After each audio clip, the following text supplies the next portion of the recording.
కూటమిలో 3 పార్టీలు కలిసి ఉన్నాయి.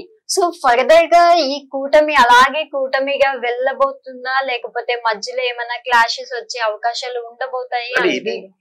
దానికి ఒక అండర్స్టాండింగ్ తో వెళ్ళాలి. బట్ ఇక్కడ మిక్స్డ్ గా ఉన్నాయి. ఆబ్వియస్గా బీజేపీ ఆ నేషనల్ వైడ్ షింక్ అవుతా ఉంది. దాని ఎఫెక్ట్ ఎంతో కొంత ఏపీ పడుతుంది. ఆన్ అదర్ హ్యాండ్ అడ్వాంటేజ్ కూడా ఉంది. ఎందుకంటే ఈ 4 years కంపల్సరీ వీళ్ళకి అలైన్మెంట్ కావాలి కాబట్టి నెక్స్ట్ టైం కూడా టీడీపీ జనసేన బీజేపీకి అవసరం కాబట్టి వాళ్ళు ఏమడిగితే అది చేసేదానికి లేదా ముందుకు వచ్చేదానికి ఒకప్పుడు అపాయింట్మెంట్ కోసం చంద్రబాబు గారు అక్కడ వెళ్తే 3 రోజులు 4 రోజులు వెయిట్ చేయాల్సి వచ్చేది.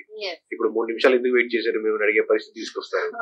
సో ఆబ్వియస్ గా ఆ అడ్వాంటేజ్ ఉంటుంది. అట్ ది సేమ్ టైం అది మునిగిపోతుంటే ఒకవేళ ఎక్కువ హ్యూజ్ ఎఫెక్ట్ బీజేపీ మీద పడుతుంటే దాని ఇంపాక్ట్ మళ్ళీ జనసేన మీద లేదా అసోసియేట్ టీడీపీ మీద పడేదానికి ఆస్కారం ఉంటుంది. మరి ఎప్పుడు బయటకు రావాలనుకుంటారా లేదా కంటిన్యూ చేసి ఆ రిస్క్ ఫ్యాక్టర్ ని ఇప్పుడు అనలైజ్ చేసుకొని వీళ్ళతో కలిసి ఉంటే ఎన్ని మనకు డిఫరెన్స్ ఉంటుంది అని ఆలోచించుకొని పడతారా.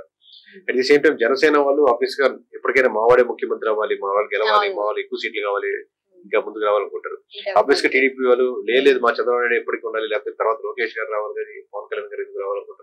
సో ఈ mixed number of factors combinations ఈ అడ్వాంటేజ్ తీసుకుని వైఎస్ఆర్సీపీ డెవలప్ అవుతా, కాంగ్రెస్ లో మళ్ళీ వైఎస్ఆర్సీపీ మెర్జ్ అవుతా, ఈ నెంబర్ ఆఫ్ ఫ్యాక్టర్స్ ఇప్పుడు మా పనిదే కదా, ఏ ఫ్యాక్టర్ ఏ అడ్వాంటేజ్ ఉంది, ఏ పొజిషన్ ఉంది అని చూసుకుని వాళ్ళు వేరే చేసుకుని డిసైడ్ చేసుకుంటారు అనుకుంటున్నాం. అండ్ ఇప్పుడు హర్యానా కానీ జమ్మూ కాశ్మీర్ ఇంకా కొన్ని రాష్ట్రాల్లో జరగబోయే ఎలక్షన్స్ లో బీజేపీ గ్రాఫ్ పడుతుంది అనేసి అంటున్నారు కదా. సో ఈ బీజేపీ గ్రాఫ్ పడడం వలన ఆంధ్రప్రదేశ్ లోని రాజకీయాల్లో ఏదైనా మార్పులు వచ్చే అవకాశం ఉండబోతుంది. నేను చెప్పిన ప్రీవియస్ క్వశ్చన్ ఆన్సరే.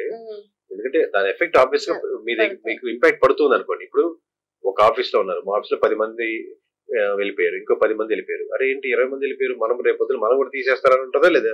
కంటిన్యూస్ గా మీ ఆఫీస్ లో 20% తీసేశారు అనుకోండి, మిగతా 20% ఆటోమేటిక్ మీరు తీయకుండా వెళ్ళిపోతారు. ఎందుకంటే రేపొద్దు నా జాబ్ పోతే మళ్ళీ ఎత్తుకోవాలి